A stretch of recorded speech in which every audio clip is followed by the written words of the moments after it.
Sejam bem-vindas a Mais Escrita por Luz. Hoje vai ser mais que especial. Chamei aqui meu obstetra, Luiz Guilherme, que eu sou assim apaixonada. E hoje nós vamos falar sobre gravidez de riscos, cuidados, desafios. Como poder amar alguém assim, se nem ao menos seu sorriso ele deu pra mim? Graças a Deus eu consegui um horáriozinho para ele vir. Eu vou apresentar aqui para vocês agora. Minha Obrigado pelo bússola, convite. meu amor. Verdade, assim, obrigado pelo convite.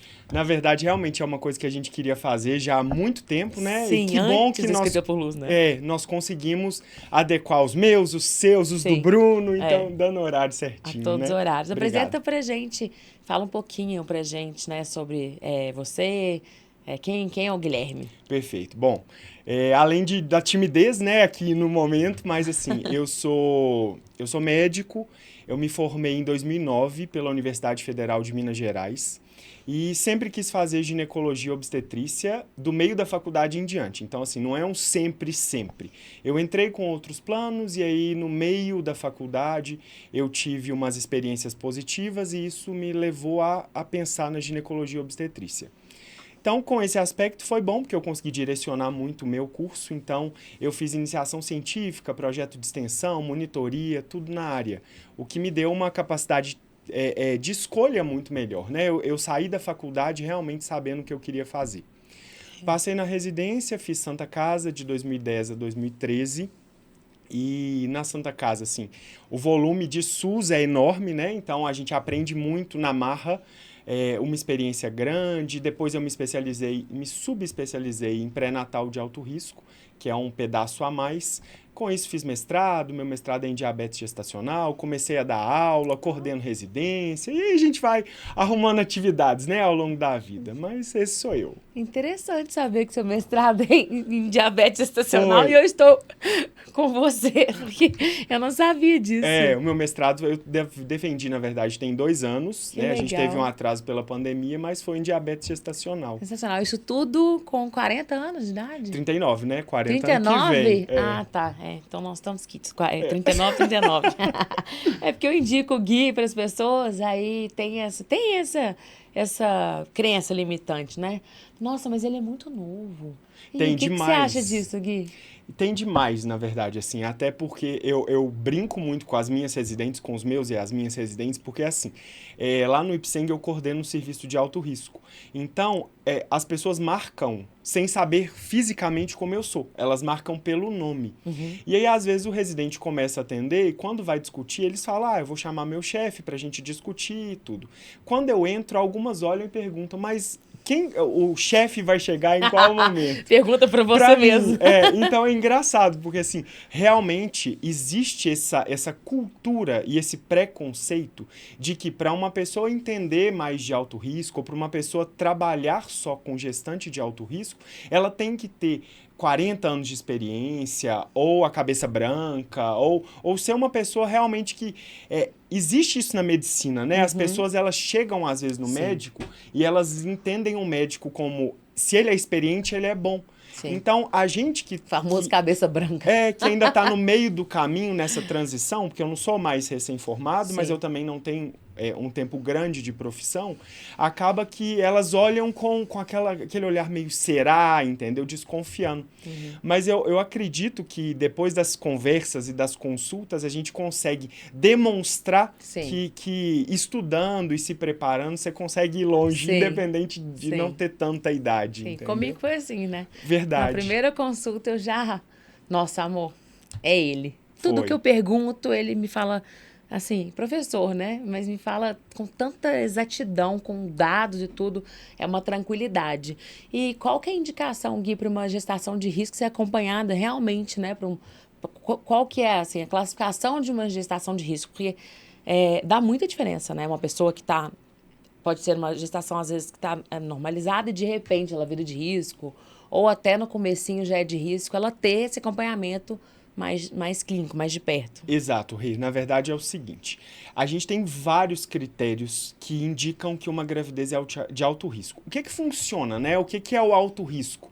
Porque, na verdade, assim, você falar que uma gestação é de alto risco causa um impacto grande para as pacientes e tudo mais. Por quê? ninguém espera que a gravidez possa ser um momento de apreensão, um momento de um pouquinho mais de tensão. Então, se você chega para uma paciente, você está acompanhando ela no seu pré-natal de risco habitual, tudo tranquilo, e de repente você vira para ela e fala assim, preciso te encaminhar para um médico que atue com gravidez de alto risco. Então, a maioria das pacientes que chegam até mim, elas já chegam apreensivas, assim, porque, primeiro, por que eu tô aqui, entendeu? E qual a diferença de eu estar aqui e não estar com o meu médico? Ou por que eu preciso de ser acompanhada dessa forma diferenciada? Então, hoje, são vários os pontos que a gente tem que remetem a gravidezes de alto risco. O que é a gravidez de alto risco? É aquela gravidez que a gente tem que ter um cuidado maior com a gestante. Sejam por consultas mais precoces, mais frequentes e mais precoces, sejam por exames diferenciados, sejam por uma maior quantidade de ultrassom, sejam por orientações diferentes. Repouso, né? Programação de parto. Então, tem isso tudo, assim. A gravidez de alto risco, ela envolve a gente entender o que está acontecendo, que às vezes é uma patologia anterior, por exemplo. A paciente é hipertensa, ela tem pressão alta, ou ela tem diabetes antes da gravidez. Essas pacientes, elas têm que vir para a gente, porque é a gente estudando a fisiologia da gravidez que consegue orientá-la de uma forma mais tranquila para que ela passe a gravidez bem mais tranquila do que se ela não tivesse essa orientação, ou esse acompanhamento, ou esse cuidado a mais. Então, o médico, só para entender, o médico que eu tô não é de alto risco. A minha gestação, em dado momento, virou alto risco. Ele tem que passar para uma pessoa de alto risco? Depende da especialidade, da experiência e do cuidado do médico. Por quê? Se a gente for pegar pela teoria, nós temos vários fatores de alto risco que são tranquilos de se conduzir. Tipo, um hipotireoidismo, que no máximo a gente vai aumentar remédio, diminuir remédio, controlar por exame, avaliar sintoma. Então são coisas mais tranquilas de se acontecer. Um diabetes gestacional que está controlado com dieta. Você vai fazer o cuidado inicial, você vai pedir a monitorização da glicemia, mas você pode acompanhar no seu consultório, entendeu? Então tem situações de alto risco que são mais alto risco do que outras. Não são iguais. Então, às vezes, as pacientes, elas podem, claro, né, pedir ou o médico fazer, porque ele não tem contraindicação dele acompanhar. Mas algumas vezes o médico do risco habitual, ele não está na crista da onda do estudo. Ele não está se atualizando, estudando como a gente faz. Porque a gente que está no alto risco especificamente, acaba que você vê um número maior de casos diferentes, você estuda mais, você se aprofunda mais nos temas. Então acaba que a gente sabe algumas nuances que uma pessoa que está há 2, 3 anos sem estudar aquele caso, ela fica um pouco na dúvida, Fica entendeu? desatualizada, né, também. Porque tem que atualizar o tempo inteiro, O né? tempo inteiro. Gente, o Gui é estudioso de um nível que eu perguntei pra ele outro dia. A gente estudou na mesma escola, a gente tem a mesma idade. Nós dois temos 39 anos. Deu uma zoada aqui, que ele tinha 40, mas não caía, não. Não caiu, não. Eu perguntei, Gui, mas eu nunca te vi no recreio do Colégio Pitágoras, que a gente estudou lá no mesmo lugar, a vida toda. Ele, é porque eu vivia na biblioteca. Então, a pessoa é um entusiasta do estudo mesmo. Ele realmente, né, você se atualiza sempre. E Tem que tudo tá. que eu pergunto, e é por isso que essa confiança fez tanta diferença, no meu caso, de estar com um especialista em risco, né, Gui? E faz diferença, porque assim, se você estuda muito, porque hoje a informação, ela chega de várias fontes, né? Você mais do que ninguém sabe disso. Então, assim, ela chega no seu grupo de mães, ela chega no seu Instagram, ela chega na sua rede social qualquer, ela chega no seu WhatsApp. Então, acaba que a grávida, ela fica suscetível a muitos estímulos de determinados pontos. Então, se o médico não está preparado, e se eu não tenho segurança do que eu estou fazendo e do que eu estou falando, eu te deixo insegura. E você já está insegura. Aí piora, né? E aí é o efeito bola de neve. Então, assim, aí você pensa, você fala, nossa, mas isso aqui que eu perguntei, eu fiquei um pouco na dúvida. Aí você vai procurar uma outra fonte. Aí você vai no Google, você vai no Instagram. E aí aquela sua insegurança, que às vezes é um pontinho pequeno, ela vai aumentando, e aí criou-se um grilo na gravidez. Esse grilo, quando você for dormir, ele vai estar lá. Porque você tá assim, mas eu não sei se é isso, eu não sei se foi bom, eu não sei se foi ruim. E aí isso começa a te descompensar do ponto de vista de ansiedade. Porque você fala assim, mas será que é isso mesmo? E aí te leva a procurar, às vezes, um outro profissional, te leva a procurar uma outra opinião, te leva a perguntar no seu grupo de mães, no seu grupo de amigas. Sim. E às vezes não é o ideal, porque uma pessoa vai falar a experiência que ela teve. Então vai falar assim, na minha gravidez, meu médico me passou isso. Sim, mas cada gravidez é única. E aí, às vezes, o que passou naquele momento para aquela pessoa não é o ideal para você, entendeu? Inclusive, isso é tão importante porque eu lembro de quando você chegou. O impacto para você de ser encaminhada para uma gravidez de alto risco foi altíssimo, né? Foi. Como é que foi sua primeira consulta, Rê? Lá na gravidez do Léo. Então, eu tava completamente perdida, né? Eu tava com uma ginecologista ótima, porém não era de alto risco. E ela falou, deu o diagnóstico do útero bicorno e falou que eu ia ficar 9 meses praticamente, né? Desde aquele mês que eu tava até o final, deitada, de repouso, que era pra eu andar assim, devagar. Leve, né? Leve, não usar o coturno. Não usar o coturno. Não trabalhar. Gente, esse diagnóstico, uma pessoa agitada igual eu, é tipo assim, eu ia entrar em depressão. E aí o Rafa, meu marido, foi e falou assim, olha, vamos escutar uma segunda opinião e tudo, vamos para um médico especializado em risco. Então, ele teve esse insight, assim, eu não tive. Eu falei, será? É porque a gente fica muito apegado ao nosso ginecologista, obstetra e tudo. Eu falei, será, amor? Será que precisa? Será que não precisa? E aí eu fui no Gui e em um outro também, mais velho, também de risco, muito bom também. E eu falei, vamos, nesses dois eu vi 2 opiniões, vamos. E aí eu apaixonei com o Gui. Eu acho que tem que ter essa empatia, né? Você tem que amar. Eu falo, você tem que amar seu obstetra.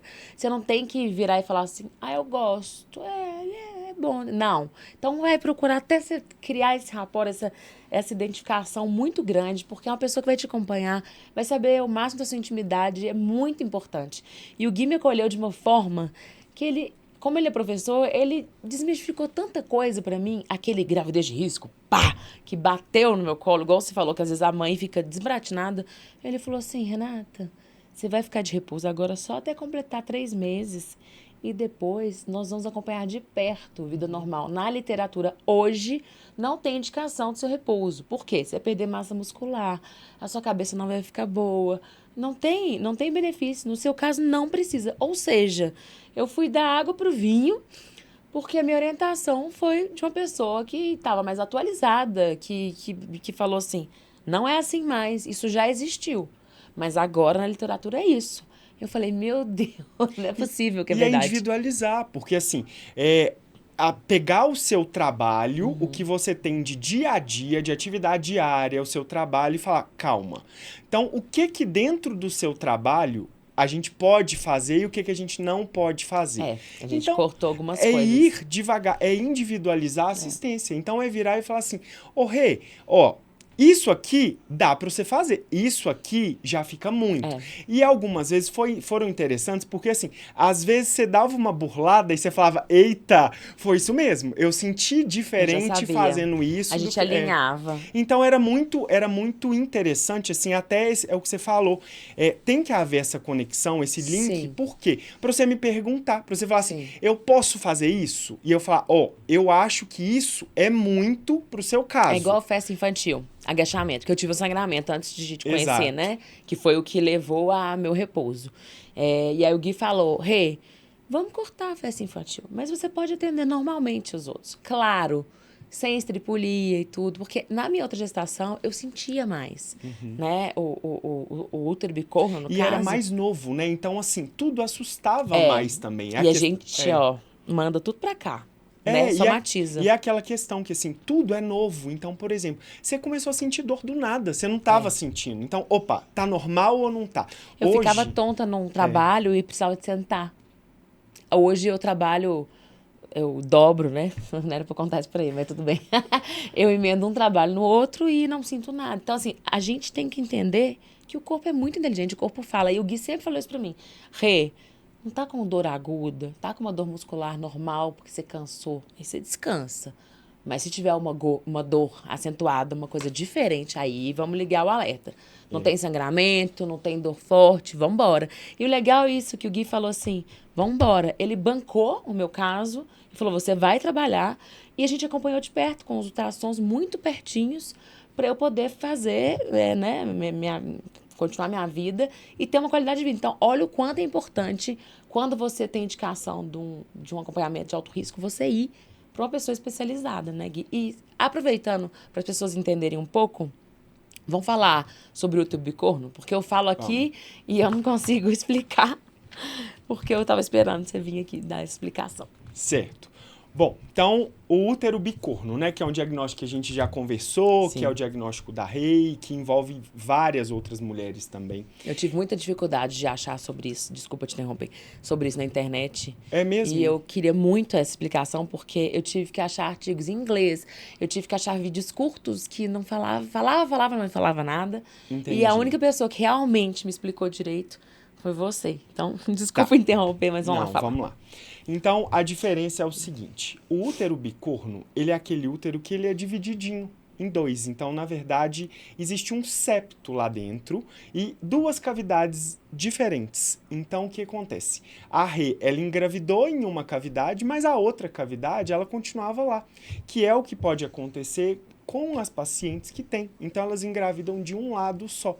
E aí, com isso, a gente tem alguns problemas que podem acontecer por essa restrição de tamanho uterino, que são: o neném, ele cresce mais de um lado do que do outro, então a barriga, ela fica torta, ela fica mais voltada para um lado do que para o outro. Você tem uma chance maior de trabalho de parto prematuro por conta do espaço. A gente tem que avaliar se ele tem o septozinho lá dentro, então se ele vai restringir de alguma forma o crescimento do neném, que na maioria das vezes não, porque como o crescimento é gradual, o neném, ele vai empurrando o septo até ele conseguir ficar na cavidade como um todo. Tipo, tá um lado aqui, vê se eu expliquei direitinho. O bebê vai crescendo, ele vai empurrando, às vezes, o outro lado, né? Exato. É um útero bonitinho, é um útero em formato de coração. Né? Que é um coraçãozinho mesmo. Então, ele não chega a juntar, né? Não Porque chega a juntar. O septado, ele é... Só para esclarecer isso, o septado, ele é literalmente... São duas cavidades. O útero bicorno, ele tem uma membrana aqui que não é rígida, não é isso? Não Exatamente. Ela é instável. Tipo, se o bebê ela pode... é flexível, ele pode empurrar, que não tem músculo, né? Não existe um tecido muscular forte ali. Então, dá pra gente ter essas diferenças também, entendeu? Então, a gente tem que ter esses cuidados. Tem um risco maior de sangramento na gravidez. Então, tem esse diagnóstico. É um diagnóstico que me faz ter um cuidado a mais com você, pela chance de descolamento de placenta, pela chance de parto prematuro e tudo mais. E entendeu? a gente olha tudo bonitinho. Tem que olhar, né, para dar segurança de a gente chegar na hora do parto. Né? É. E o interessante que o Gui falou comigo, eu nem sabia que o útero bicorno, se for colocar DIU, teria que ser 2.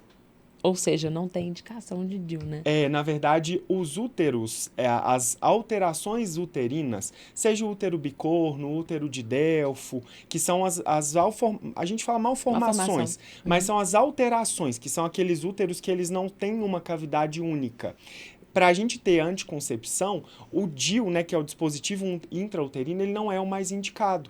Porque ele pode estar bem de um lado, não pode estar do outro, você teria que colocar 2. Ou às vezes você coloca de um lado e engravida do outro. Então, tô ferrada. Não é o ideal, assim. O dispositivo intrauterino não é uma coisa que a gente deveria indicar de rotina. Por isso, para qualquer diagnóstico, seja útero de Delfo, útero bicorno, útero septado, não. A gente tenta as outras alternativas que a gente tem. É interessante saber. Então, vamos lá para outra dúvida minha. A gente está tendo uma consulta aqui online. Já que você fez a sua pós-graduação, né? Foi meu mestrado em diabetes. Seu mestrado em diabetes. E eu estou com diabetes, né? Diagnosticado na gravidez, né, Rê? Naquele exame que todo mundo morre de chateação de fazer, que é o exame do líquido doce, que é o que espera 2 horas no laboratório, que coleta sangue 3 vezes. Então, assim, por isso a importância do rastreio, né? Se a gente for pensar, assim, é um exame de fundamental importância para o diagnóstico. Por quê? Porque com o diagnóstico a gente consegue mudar a perspectiva da gravidez. Sim. Mudar o que você estava fazendo, mudar, a partir daí, a gente tomar uma outra conduta, seja com dieta, seja com aumentar exercício físico, seja com iniciar insulina, que a gente às vezes precisa de insulina na gravidez, Sim. e que é uma condição temporária. A gente sabe que o diabetes que surge na gravidez, ele é um fator de risco para o diabetes na vida mais para frente. Mas ele não significa que você vai precisar de acabar a gravidez e continuar fazendo aquelas medidas, entendeu? Que é o medo, principalmente das pacientes que têm o diagnóstico de falar assim, nossa, mas eu comecei com insulina, agora minha vida ferrou, vou usar insulina o resto da... Não, não vai. Não, sinceramente. Ganhou o neném, nasceu, acabou. A gente tira a insulina, mesmo que você tivesse com uma dose maior de insulina. A gente tira, avalia, pesquisa de novo, vê como que está ficando a sua curva de glicemia, justamente por isso, porque é uma condição transitória. Não é um diagnóstico definitivo, não é para gestacional. E é uma coisa para você poder ficar atento. Porque às vezes esse é o gatilho, é o start para falar assim, o que eu na minha vida rotineira tô fazendo que tá me levando a ter esse aumento de resistência à insulina, ou esse diabetes, ou... E aí, o que eu posso fazer? O que eu posso fazer? No meu caso, né, Gui, era um consumo exorbitante de açúcar, carboidratos. Mas estilo de vida, né, Estilo Rê? de vida, Assim, e que tá me não ajudando dava muito. tempo. Eu tô olhando o copo meio cheio, tô assim, aproveitando a oportunidade mesmo de ter esse diagnóstico para mudar minha alimentação. Eu desinchei, eu me sinto melhor, eu durmo melhor, minha pele tá melhor, minha qualidade de vida é melhor, a minha casa não tá entrando tanto açúcar, ou seja, meu marido emagreceu, meu filho emagreceu, todo mundo tá numa vida mais saudável. O Bruno diminuiu. O Bruno, ai, Bruninho, você é o que mais precisa diminuir a circunferência abdominal. E aí acontece isso, né, com o bebê. Conta pra gente, com a mãe, o que acontece, né, que a gente, na verdade, eu tenho que furar meu dedinho, no meu caso, né, porque cada caso é um caso. Exato. Meu dedo de São manhã, 3 vezes. em jejum, depois do almoço e depois do jantar. Perfeito. Que é onde meu calo pega, que eu janto bem. Então, na verdade, o que a gente tem? A partir do momento que a gente tem o diagnóstico, a gente não precisa inicialmente começar com remédio. Então, não é, tive o diagnóstico, vou para o remédio. A gente tem em literatura 2 a 3 semanas para o tratamento de mudança de estilo de vida. Que é o quê? É aquele baque inicial. É falar assim, eita, temos o diagnóstico. É o que eu estou vivendo, né? Vamos sentar aqui agora e vamos conversar sobre o diagnóstico. A partir daí, como que você está comendo? Como que é a sua alimentação? Que foi o que a gente fez. E aí você me falou, Gui, eu como o que dá, na hora que dá. Às vezes dentro do carro, de um lugar para outro. Doce, eu adoro. Então, assim, foi onde a gente chegou e falou, vamos mudar a sua alimentação. E aí é muito importante, porque todo mundo pensa que diabetes é igual a açúcar. E nem sempre. Às vezes é uma pessoa que tem uma ingestão pequena de açúcar mesmo, mas a ingestão de carboidrato é tão alta que o carboidrato também vai funcionar como uma resistência periférica à insulina. E fora isso, a partir das 28 semanas, a gente tem um mecanismo jogando muito contra a insulina, que é um hormônio da placenta. Então é por isso que faz exame. Eu ia te perguntar isso agora. Por isso que é com 28 semanas? De 24 a 28, porque quando a gente não pega... Não tem pessoas que fazem antes, que eu já ouvi falar em algumas indicações. Na verdade, assim, antes. se você tem uma dúvida muito grande, se é uma paciente que está aquela primeira glicemia de jejum que foi muito alta, mas não é um diabetes prévio, às vezes a gente pode antecipar. Entendi. Mas na maioria das vezes, por que essa idade gestacional? Por que do 6º para o 7º mês? Porque é quando os seus hormônios contrarreguladores de insulina, que são o cortisol, o próprio estrogênio e a progesterona e o lactogênio placentário, que é o maior de todos, ele começa a ascensão. Então é nessa hora que, se a paciente tiver alguma resistência aumentada, a gente consegue pegar. E é nessa hora que eu consigo alterar o prognóstico do neném. Por quê? Se eu faço esse diagnóstico tardio, com 7 meses e meio, com 8 meses, não dá tempo hábil para, mudando a sua alimentação ou começando insulina, eu tenho a repercussão no feto. Porque imagina, o feto, ele recebe o que você come, o que você ganha, só que chega para ele na forma de glicose. Se eu dou glicose imediata, por exemplo, teste, come uma bordinha de chocolate, vocês vão ver que o neném vai mexer mais. Por quê? Nos exames de ultrassom tem gente que até recomenda, né? Exato. A glicose, ela passa muito mais rápido pelo cordão umbilical, é uma glicose de fácil quebra, então chega pro neném de cara, é como se ele também comesse o chocolate. Faz, não, chegou energia rápido. É por isso que a minha nutricionista falou, antes de eu ter diabetes gestacional, pra eu segurar a onda, porque eu tinha que comer mais proteína, porque se eu comesse saudável, mas se eu comesse muito açúcar, chegava antes. Chega mais rápido. Então, na verdade, o que acontece?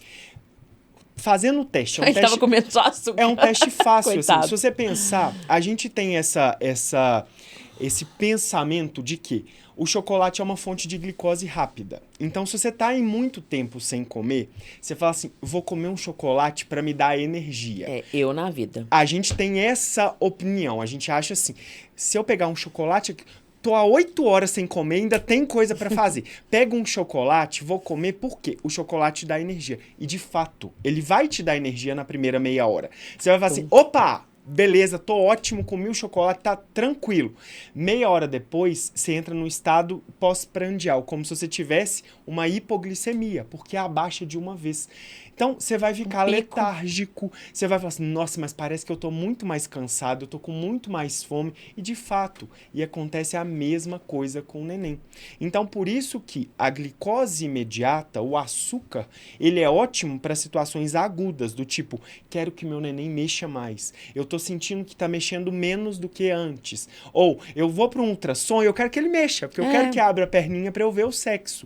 Então, nestes casos, é interessante porque você dá um up, você dá uma hiperglicemia e ele vai mexer mais. Ele tá com energia lá, ele tá tipo ligadão, ele tomou o pré-treino dele.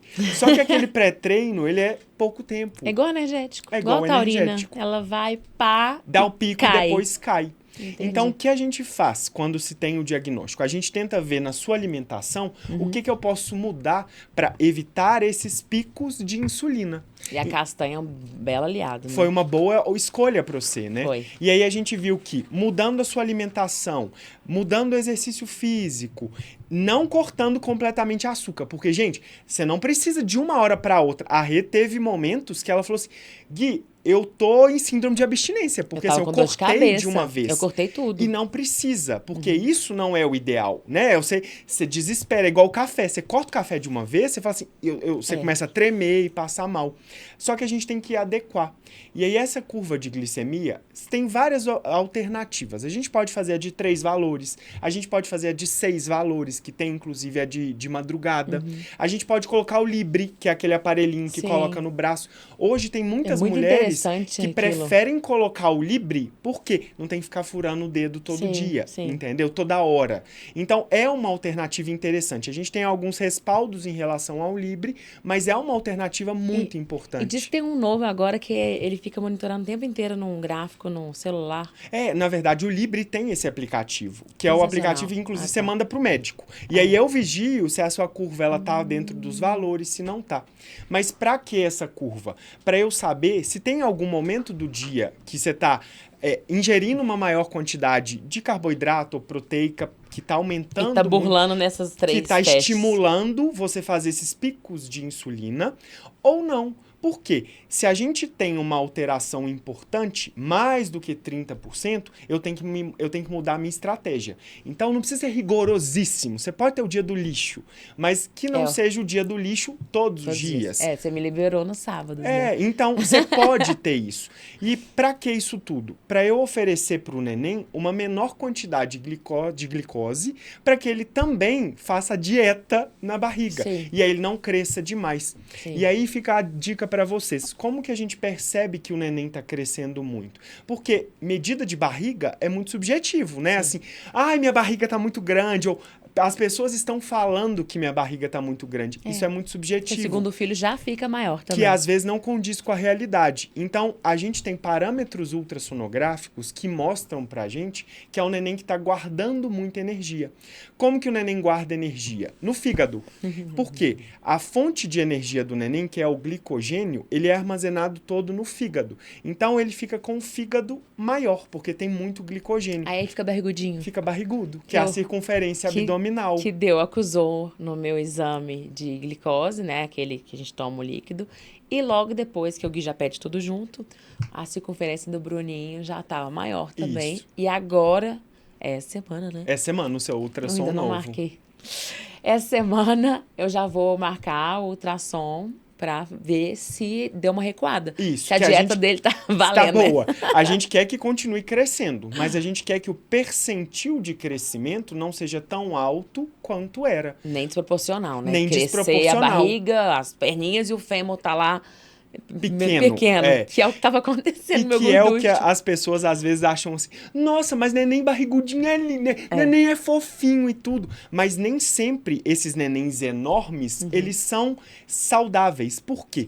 Um neném que cresceu muito na barriga, lembra, ele tem uma fonte de glicose inesgotável da mãe. Tá vindo, vindo, vindo. E aí, de repente, ele nasceu. Acabou, cordão umbilical, cortamos o cordão umbilical. Haja TT depois pra suprir. E às vezes você não consegue. Mesmo você acordando o neném para mamar, deixando livre demanda, você não tem uma quantidade suficiente para aquela demanda energética. E aí o que acontece? Ele faz hipoglicemia pós-parto.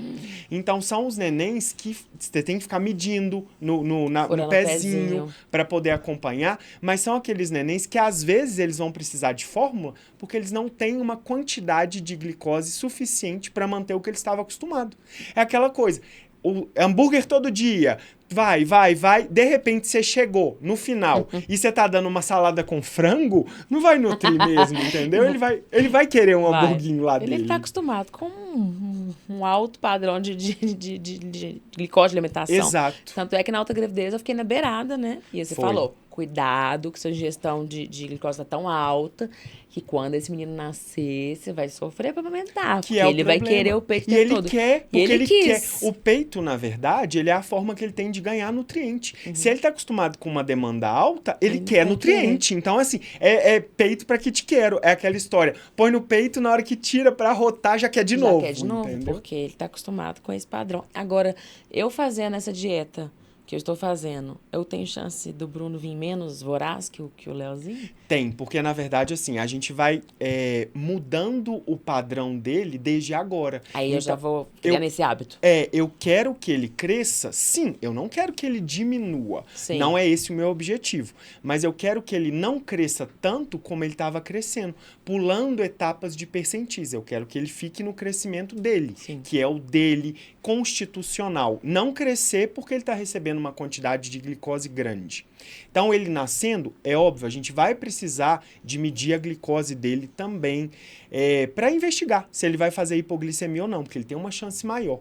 Mas não necessariamente ele vai ter a mesma demanda de alimentação que o Léo teve, porque ele já está um pouco menos direcionado para essa ingesta de glicose ele já alta. Tá na dieta. Já está na ele dieta. Já está na reeducação alimentar. Ele está na reeducação, exatamente. Ele já está aprendendo que ele não precisa de uma quantidade tão grande de glicose para que ele cresça saudável e feliz. Olha que bom isso, porque o Léo mamava muito. Então, olha como é que a gente pode aprender com os erros, né? E, às vezes, eu consegui até levar isso para minha vida. A minha alimentação mudar de fato, né? Porque... E são algumas coisas na gravidez que você muda com objetivo, porque assim, aquela força de vontade de mudança na gravidez, ela é muito maior. Muito maior. Então, assim, você tem um motivo que tá crescendo e você fala assim, eu vou ficar nem que seja os 9 meses para eu poder não gerar um estresse oxidativo ou não gerar uma alteração no meu neném. Depois, em mim, eu faço do jeito que eu quiser. Sim, quando então, é por eles, a gente faz tudo. Você muda e acaba que, assim, se cria-se um hábito, é muito mais fácil de se permanecer. Eu já tive várias pacientes que fumavam e assim, eu fumo 2, 3 cigarros, você não precisava fumar. Você fuma por situação social e tudo. E que na gravidez, como a gente pede para não fumar, falou, não é que é mesmo? Assim, tô bem e não precisei, fiquei 9 meses sem fumar, então agora eu emendo, entendeu? E é legal isso porque te traz uma força que você não sabia que você tinha. Porque quando é pela gente, a gente fala, tá, depois eu paro e tudo, mas quando é por ele, não tem essa. É pelo seu filho. Você vai causar isso, se dando para ele. você para na hora. É aquela coisa, Tanto é né? que eu parei Se com é açúcar comigo, radical, né? foi. Se é comigo, deixa. Porque eu me viro comigo mesmo. Sim. Eu sei que eu tô fazendo errado, mas é A comigo. responsabilidade é minha O corpo é mesmo. meu e tudo é meu. Mas com o filho, você fala assim, não, mas tem uma pessoa que não tem culpa de nada. E assim, se eu posso mudar pra ele, é aquela coisa de mãe, né? Deixa eu já mudar pro meu filho, Por isso que entendeu? falam que, né, os filhos que mudam a gente, os filhos que mostram nossas sombras, os filhos vêm pra nos evoluir é desde a barriga mesmo. E cada gestação é única, né? Cada gestação é de um jeito. A minha outra gestação foi completamente diferente. São coisas diferentes, né, Rê? Inclusive, assim, mesmo tendo a mesma patologia, né, que seu útero não mudou, são situações completamente distintas. Às vezes a gente pode ter acréscimos de diagnóstico, a gente pode não ter um diagnóstico que a gente teve na primeira, porque a gente começou uma forma diferente, tipo, paciente que teve pré-eclâmpsia na primeira gravidez, às vezes na segunda, com 12 semanas, a gente começa com AS com cálcio para prevenir pré-eclâmpsia, então às vezes ela pode não ter pré-eclâmpsia. Então, a gente conhecendo situações tipo incompetência istmo-cervical, que é aquela que o colo do útero abre, que era um medo nosso também, né? De, às vezes, gestação, começar a pesar demais e o colo do útero abrir. Numa próxima, a gente já sabe que dá o ponto antes. Então, assim, você tem alternativas hoje na medicina que te fazem entrar armado para uma gravidez. De falar assim, opa, na primeira aconteceu porque eu não tinha um diagnóstico. Na segunda, não. Na segunda, eu já tenho. Sim. Então, eu já entro sabendo o que pode acontecer. Na primeira eu tive tomar o AS, né? E agora você até aumentou um pouquinho minha dosagem do AS. Foi, a gente vai mudando de acordo com os protocolos, de acordo com os estudos novos. Às vezes a gente muda os horários, por quê? Tem estudo que fala que é melhor à noite, porque foi realizado à noite. Então a gente vai adaptando mesmo ao que tem, Você me falou mesmo, tem que ir à noite. E explica pra gente um pouco o porquê desse uso do AS.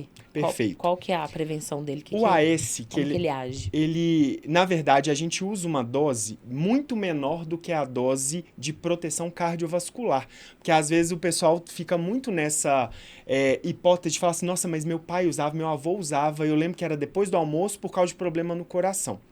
A gente tem vários estudos mostrando que o AS ele ajuda a prevenir uma das condições que a gente tem em uma demanda maior na gravidez, chamada pré-eclâmpsia, que é o quê? Na hora da placenta formar, dos vasinhos grudarem no miométrio, que é a camada do músculo do útero, que é onde a placenta gruda, ao invés de ir num caminho reto, algumas podem ser tortuosas. Então imagina um cano de água.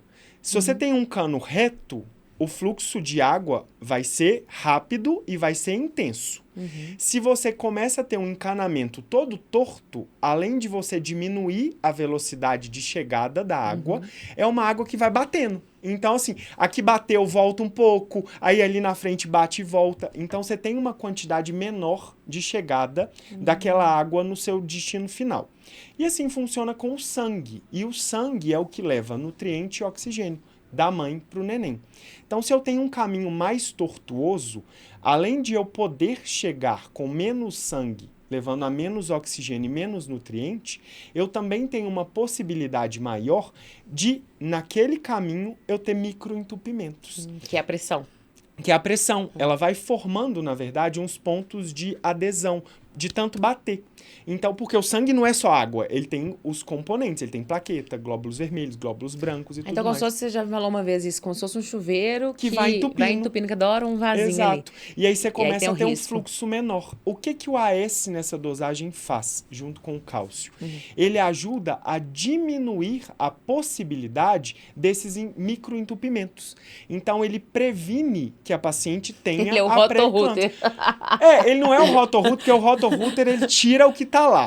Ele, na verdade, não deixa formar. Entendi. Então, por isso, ele raleia mesmo. Por isso a importância de, em pacientes selecionadas, a gente pedir essa avaliação de Doppler no inicinho da gravidez. Aí o Doppler identifica isso, tudo? O Doppler identifica um risco, na verdade. E aí a gente discute com o paciente para poder saber, o seu risco é um risco médio, é um risco alto. Então, vale a pena a gente usar para essa prevenção.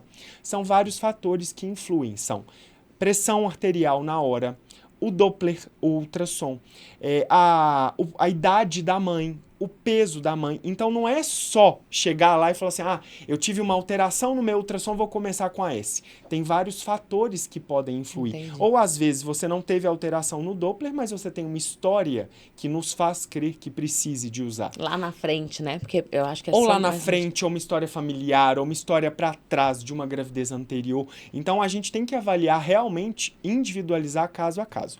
Mas lembrando que é para pacientes que tenham essa possibilidade. Porque senão vira aquela coisa de assim, então vou pedir Doppler para todo mundo. E não é essa a necessidade. Sim. Se bem que é hoje uma medida de rastreio, que é uma medida de vamos ver se existe possibilidade lá na frente. Então, por isso a importância.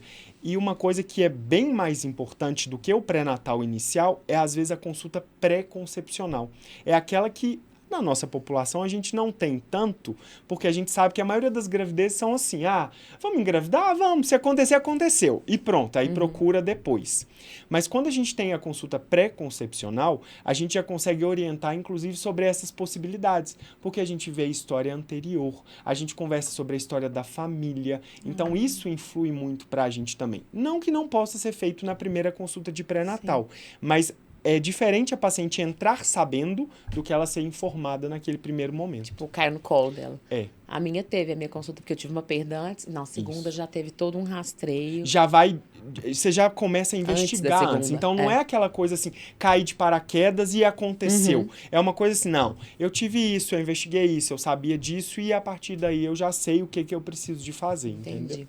E como que você faz para desmistificar esses mitos da gravidez de risco, assim, que o pessoal, eu acho que é meio apavorado, né? Todo mundo Com esse chega termo. só de ser de risco, né, de falar gestação de risco, já é uma coisa que fala assim, bom, alguma coisa está errada, porque senão não seria de risco. Quando eu leio meu laudo até hoje, quando eu vejo que a minha é alto risco, né? Na verdade, vez todas que eu são leio- gestação de alto risco. Todas são? E aí você menos olha e mal. você fala assim, meu Deus, né? Alto risco. Dá uma responsa. Você fala assim, tô ruim, né? Ainda mais quando se E envolve... aí eu falo, mas eu tô tão bem, por que é alto risco, né? E quando se envolve Esse em é um saúde, mito, né? Porque é um conceito em saúde. Então você fala assim, mas eu tô ótima. Tá, tipo, meu neném tá crescendo, eu Tá tô bem. É ótimo. alto risco de quê, na verdade? Então eu acho que o fundamental é a conversa, são as consultas, é a explicação, é o tira dúvida. Então, assim, eu brinco muito que a memória da grávida, ela acaba no início da gravidez, né? Assim, você às vezes esquece onde você pousar a chave de casa. Não, Então, todo dia. O que é importante? Anotar as dúvidas. Então, assim, um caderninho, um bloco de notas do telefone, para que na consulta de pré-natal, você pare e tire um tempo que você fala assim, olha, eu tive dúvidas nisso.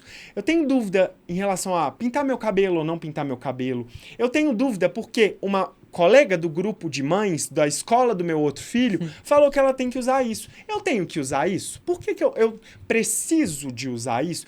Então, eu acho que essa interação e essa tiragem de dúvidas é o que deixa a maior tranquilidade. Sim. Porque você entende o que você precisa ou não e você sai do consultório falando assim, eu tô junto com o meu médico. Se ele falou que não precisa, eu sei que não precisa porque ele me explicou o motivo de não. Não é porque eu viro e falo assim, você não vai usar e acabou. Não. Eu tenho que te mostrar o porquê que você não vai usar. Não, e é por isso que eu fico tão segura, porque na nossa consulta o papo é muito aberto, né?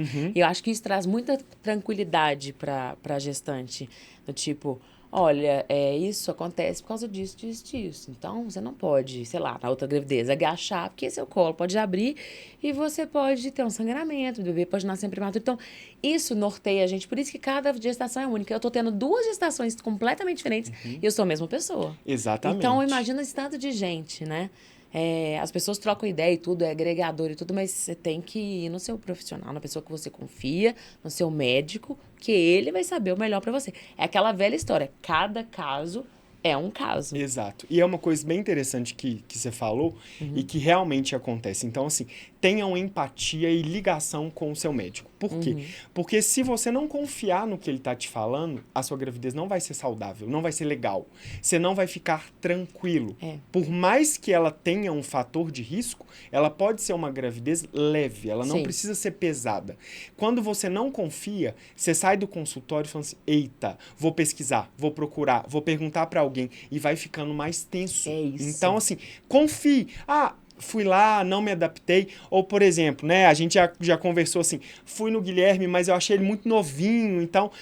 Cara, Tipo, procure... pessoa que eu te indiquei que falou, adorei o Guilherme, mas ele é muito novo. E a pessoa não quis. E tá tudo bem. E tá tudo bem, porque assim, se a sua segurança tá atrelada à idade, procure alguém mais Sim. velho. Se a sua segurança tá atrelada a uma pessoa que responda o seu WhatsApp em 10 minutos, procure este profissional. Porque nós somos diferentes. Então, cada um tem uma forma de trabalhar, cada um tem uma forma de atuar. Então, procure aquele que vai condizer mais com o que você espera. Com certeza. Porque se isso não acontece, não é uma gravidez boa. E uma gravidez que não é clara, que não é leve, um parto não é agradável, a chance de depressão pós-parto é maior. Então, assim, comece do pré-natal mesmo, entendeu? Vira uma bola de neve. A pessoa fica literalmente insegura. Você vai acumulando coisas, porque assim, você não confia, aí você pesquisa mais coisa, aí você vai em outro médico, aí você também não achou legal, e aí você vai chegando num looping que você não consegue relaxar. E a gravidez, ela passa de um período que deveria ser controlado, mais agradável, para um período de tensão. Você quer que acabe logo, porque tá tão tenso e tão maçante estar grávido que você quer que acabe. Você não quer que continue, entendeu? Sim. É muito louco isso. E você acha, voltando aqui, você acha que tem alguma relação da cesárea com o risco? Eu tava pensando nisso agora, terminando a nossa conversa aqui. As pessoas relacionam muito a cesárea com o parto de risco ou você acha que não tem nada a ver? Não, é muito interessante porque todo mundo chega com essa dúvida de falar assim, se a minha gravidez é de alto risco, então tem que ser parto cesariana. E não. Eu também achava isso. A gente tem várias indicações, várias gestações de alto risco que o parto não é um parto de risco. Então eu posso ter uma gravidez de alto risco e, na verdade, sim, ter parto vaginal, sim, induzir o parto. O que acontece é, a paciente às vezes ela fica tão tensa por causa da falta de informação que ela não consegue se decidir. E na nossa cultura brasileira, a não decisão é igual à cesariana. Porque você tem que se preparar pro parto normal ou natural, né? O parto vaginal, ele é aquele parto que não é igual na novela, né? Quem dera fosse igual na novela, de assim, chegar, romper a bolsa no jantar, porque sempre rompe no jantar, você abre a perna, faz 2 forças, chega gritando e nasceu. Então não é. O parto vaginal, ele demonstra um preparo, e não é só preparo físico, é um preparo psicológico. Você tem que entender que dói, você tem que entender que não é fácil, você tem que entender que demora, às vezes, para começar. Essa história de assim, fiquei 30 horas em trabalho de parto. Na maioria das vezes, você estava na fase latente mesmo. E aí entrou em trabalho de parto só depois. Então, você tem que estar preparado. Não existe, então, 30 horas de trabalho de parto. O trabalho da fase ativa do trabalho de parto não tem jeito. Mas você pode estar na fase latente, que é aquela fase assim, você tem contrações, mas elas ainda não mudam o colo no momento, da forma que a gente quer. A dilatação não é aquela que vai te deixar em Nárnia ainda. Exatamente. Então, não é o trabalho de parto. Não é a fase ativa. É aquela fase que... É como se você estivesse em cima do muro. Você está para entrar em trabalho de parto a qualquer momento. Entendi. Mas você ainda não está na fase ativa do trabalho de parto. A fase ativa é aquela que, a partir daquele momento, foi. Então, aí entrou em trabalho de parto e aí a gente tem como conduzir o seu parto vaginal. Então, não é igual a gravidez de alto risco, é igual a cesariana. Não. Ótimo. A paciente, ela tem o direito de escolha e ela tem que, para escolher bem, ela tem que estar ciente e consciente das condições dela. Então, por isso, a importância dessa clareza com o seu médico. Por quê? Ele não vai escolher por você. É óbvio que tem algumas indicações absolutas, que aí, mesmo se você quiser, eu vou te falar, não tem jeito. Uma delas que a gente presenciou há pouco tempo é uma placenta prévia, né? A placenta prévia mesmo, cobrindo todo o orifício, não tem jeito. É uma indicação absoluta de cesariana. Ela cobre ela tampa o caminho. Então não tem jeito de o neném nascer. E se a gente forçar, pode descolar a placenta e virar uma emergência obstétrica. Então tem algumas situações que realmente não tem jeito. Mas para a maioria das situações, a paciente ela tem o direito de escolha. Só que para escolher, escolher, se você quer uma roupa, você vai escolher uma roupa. Você tem que escolher bem, você vai escolher a cor, você vai procurar o tamanho, você vai procurar várias modelagens. Para escolher bem um parto, você tem que estar ciente e informado sobre tudo que acontece nos dois. Para você falar com propriedade, eu escolhi. Sim. Eu quis escolher tal parto, ou eu quis tentar o E tá parto tudo vaginal bem. porque eu quis. Ou, não, eu preferia cesariana, que é o direito. Claro, O corpo é claro. seu, entendeu? Você pode escolher, desde que você escolha com consciência, não escolha enganado. Que é o que a gente briga, né? Para assim, não escolha enganado, escolha informado do que Sim. você pode ou não pode ter. É porque eu tô vendo, assim, muitos médicos que acabam induzindo, né, a cesárea, porque já é agendado, já é uma coisa muito mais prática e tudo. E você foi muito ético desde o começo. Falou, não, você tem útero bicorno, mas você não tem indicação nenhuma de cesárea. A minha cesárea foi no finalzinho, que o Léo ficou pélvico. Foram outras com situações, útero né? bicorno, Com o útero e aí bicorno. não tinha como. Mas eu também deixei. Mas assim, eu E não foi confesso- programado, né, Rê? Foi Não uma foi. cesárea que o Léo rompeu a Rompeu a bolsa. Então foi no momento dele Sim, também. sim. Que poderia ter sido programada? Poderia, mas a partir de um determinado momento que ele não corresse risco, né? Sim, a gente já tinha marcado a cesárea e ele veio antes. Tanto é que agora com o Bruno eu falei, eu gostei disso. Eu quero que o Bruno escolha também. E se puder, a gente vai deixar. Mas tem o caso da gestação, da diabetes gestacional, que a gente só pode Que a gente chegar... controla, né? Que a gente, tem que dependendo chegar do um seu pouco valor antes. glicêmico, a gente precisa de antecipar um pouquinho. Sim. A gente não pode esperar chegar às 40, 41 semanas. E é por isso que é muito bom estar informada, porque eu já sei disso tudo, isso me acalma, já me mostra, olha, o seu limite é esse, é aquele. E essa troca é muito boa. A informação, ela te deixa tranquila, né? Ela te deixa leve, porque você sabe de tudo que pode acontecer. sim. Então, assim, não ter a informação, principalmente no final da gravidez, que é a parte pior. É a parte que começa a doer muito, é a parte que você quer que nasça, que todo mundo começa a te perguntar se não vai nascer ainda. E aí você começa a sentir dor, você começa a mudar o corrimento. Então, assim, não ter informação nessa época, Sim. principalmente, não te faz escolher de forma adequada. Eu vejo que o tanto que ajuda as mães na comunidade, essa troca tão saudável do tipo, nossa, tá acontecendo isso comigo também, meu Deus, eu também tô sentindo essa dor pélvica. E aí você comunica uma com a outra e vê que tá tudo bem, não é seu caso. Essa dor é do peso da barriga mesmo, dos músculos, né? Você sabe explicar melhor que eu, Do assoalho pélvico, tudo. E é muito interessante essa colaboração uma com a outra. Falar nisso, o Escrita por Luz tem uma comunidade e vocês estão super convidados a participar. Dá uma pausazinha no vídeo. Quem quiser participar dessa comunidade, seja bem-vinda. Tem que ser mãe de primeira viagem e ter a gravidez nesse ano pra gente, né, ter o mesmo processo, falar as mesmas línguas, no caso, a mesma comunicação, para juntas a gente fazer essa gestação ficar mais leve. Então, podem parar um pouquinho o vídeo, vai lá no link abaixo pra vocês entrarem, depois volta pra cá. E é isso, Gui. Eu acho que essa informação e você estar no lugar certo, com a pessoa certa, traz uma leveza enorme. Tanto é que eu já indiquei várias pessoas, né, você sabe, que estavam perdidas. Tive pessoas que... Teve uma grávida agora que eu te indiquei, que acabou de ter filho, que não estava em outro país e ela estava vomitando, passando mal e deram um abortivo para ela. A sorte que ela mandou foto pro irmão, que falou... é médico, que né? é médico, E falou, não vem toma, embora, vem embora, exatamente. até arrepio. E aí, olha como é que... Olha isso. Lá, então, nesse país, se a pessoa tá vomitando, passando mal, tem um nome para isso, né, Nana? Hiperêmese gravídica. Isso aí. E, na verdade, além disso, eles ainda fizeram um ultrassom e aí viram várias alterações que, na verdade, a gente foi vendo ao longo do tempo que não tinham essas alterações, né? Olha que Então, sério. por isso a importância e a seriedade desse tipo de conduta, de você, às vezes, ter alguém que você confia. Porque lá, ela não tinha um médico de referência.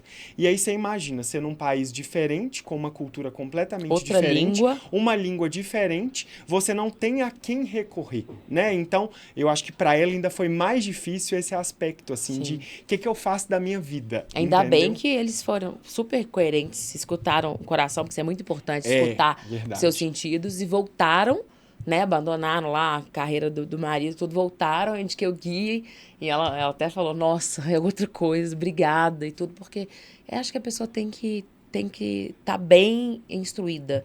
É o que Isso você vai falou, deixar. a cabeça influi muito, né? É. Então, se você não tá leve, a sua cabeça não fica boa, e aí com isso você interfere. Então você muda tudo, você muda o seu organismo, você muda o seu padrão de sono, e aí privação de sono leva a ansiedade, e aí vira uma bola de neve, realmente. Um exemplo até legal, na outra gestação, eu acordava muito de madrugada. Olha que louco, e eu ficava assim, não, deve ser hormônio, né, Gui? Eu acordo toda hora de madrugada, né? Eu acho que era minha tensão hoje em dia. Porque eu durmo igual uma pedra nessa. E nessa cansa mais, né? Porque tem um menino pequeno também. Não tem muita escolha. É aquela coisa, né? Não dá. Mas era muito louco, porque eu tava tensa, principalmente no começo, antes de conhecer, que eu não conseguia... E eu já conheci isso com várias mães, é muito interessante. Eu não conseguia ir ao banheiro no escuro. Porque eu já tinha tido um sangramento. Então, pra todo vigiar xixi o sangramento, né? era tipo... Pá, aquela luz de madrugada que dói o olho, assim, que você queima mesmo, né? Que, tipo, desperta, né? Dá aquela ardida no olho. Eu olhava assim, ai, tá tudo bem, graças a Deus, ia dormir. Aquilo lá me trouxe uma tensão tão alta, tão grande. E depois eu relaxei, eu comecei a dormir melhor. Então, assim, é muito louco. Como que faz bem pra cabeça? Você tá com uma pessoa que você confia. E eu falo com as pessoas, gente, o doutor Guilherme falou isso. É isso, acabou. Eu confio 110% debaixo d'água. E isso, assim, pra mim, é essencial. Queria só voltar, já que a gente falou dessa parte que ela teve de vomitar muito. De vomitar muito. O que é? Porque muita gente não sabe e isso acontece com muitas mães. Certo. Isso chega a ser uma gravidez de risco? Então, na verdade, não. Isso é uma... Por quê? Vômito, náusea e vômito é muito comum de acontecer, né? Com todas as gestantes por conta do aumento hormonal. Mas a gente tem um determinado momento, que é quando você começa a perder peso e não ganhar nada de alimentação, que isso vira uma doença. Então, que é a hiperêmese ou hiperemese gravídica, que é quando você já perde peso. Nesses casos, o que a gente precisa? Primeiro, suspender a alimentação. Por quê? Não adianta nada você tentar forçar a comer e vomitar, forçar a comer e vomitar. Nossa. E aí a gente interna, quando é um caso desse, interna a paciente, vai devagar, com os remédios, primeiro na veia, sem comida nenhuma, e vai progredir na dieta. Então a gente fala assim, de hoje para amanhã você não vai comer nada. Você vai ficar só com soro e vamos deixar a sua alimentação suspensa com remédio. Como é que você ficou? Melhorei, não vomitei ontem. Então, ótimo. Aí a gente vai devagarinho. Então, amanhã, a sua dieta vai ser aquela dieta líquida restrita, que é o quê? Só gelatina. E aí vai gradualmente tirando o remédio e melhorando a alimentação. Para quê? Para que ela ganhe peso, para que ela consiga se alimentar. Porque é uma condição normalmente passageira. Raras são as mães que depois das 18 semanas, elas continuam vomitando da mesma forma. Tem. É uma minoria, mas tem. A maioria das vezes, com 14, 16 semanas, que é onde você tem uma diminuição hormonal, ela já melhora o mal-estar. Porque pode até não vomitar e não perder o peso e não entrar no diagnóstico de doença. Mas só a náusea, imagina você o dia inteiro nauseado. Não, então, assim, você não consegue comer, você não consegue fazer nada, você não quer ir pro exercício físico. Então, assim, é muito ruim. Você se anula ali, porque você tá o tempo todo num barco lá passando. Você levanta... A cabeça roda, fica esquisito, você volta. Você vai comer alguma coisa, o cheiro te deixa ruim. Então, assim, é uma coisa que realmente é muito comum de acontecer e tem um prazo determinado para acabar, na maior parte das vezes. Então, para esse diagnóstico, a gente precisa realmente ter perdido peso e não estar resolvendo com os remédios orais, que precisam de ser na veia. E aí tem que internar e começar do zero.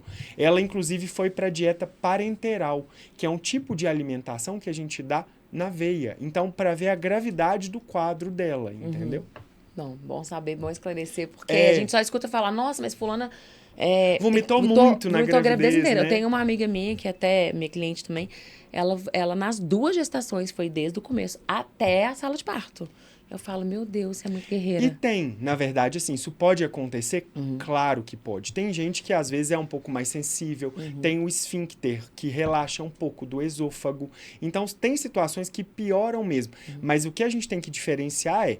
Eu tenho um vômito por dia ou eu estou perdendo peso do tanto que eu vomito. É uma doença ou é uma condição clínica, entendeu? Porque a doença a gente trata. A condição clínica tem um determinado momento que a gente já tentou tudo que não tem jeito. Que aí é aprender igual você falou. Você é guerreira porque você aprendeu a conviver com essa situação.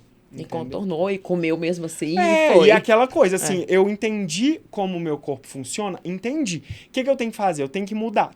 Consegui o que máximo que eu consegui. Então, bora pra Bora frente e pra vai frente, assim vambora. mesmo, entendeu?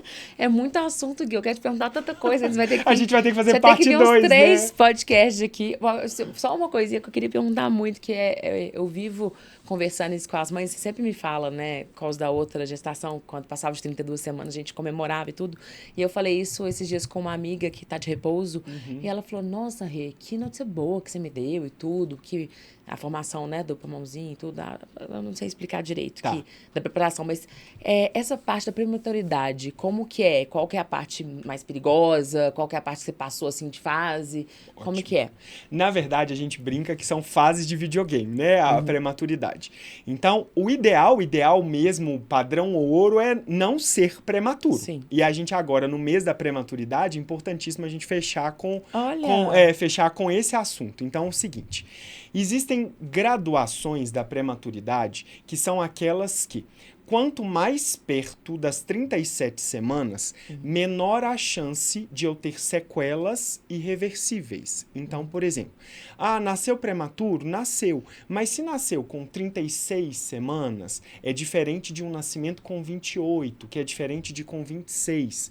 Então, cada semana que você ganha, você vai aumentando a sua taxa de um neném estar mais bem formado, de o pulmão responder melhor, de ter menos chance de sangramento na cabecinha, de sangramento no trato gastrointestinal, menos chance de convulsão. Então é um neném que ele vai ficando cada vez mais preparado. Senão, não precisava dos 9 meses na barriga. Sim. Então, quanto mais precoce for, maiores são as chances que ele tem de, às vezes, ter alguma sequela e essa sequela ser levada para a vida. E não é sequela, às vezes, motora, não é sequela de fala, são algumas sequelas mesmo de um sangramento na cabecinha, ou um sangramento do trato gastrointestinal, ou uma alergia muito intensa, porque não teve ficou no CTI, aí não teve o contato com o colostro, e às vezes é um pulmão que não estava 100% formado.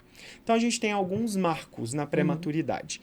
28 semanas é um marco básico, que é aquele marco que a gente fala assim, olha, que bom, passamos a fase crítica, que é 26 semanas, 24 semanas, que são nenéns que sobrevivem, mas com uma chance de alguma sequela ser maior.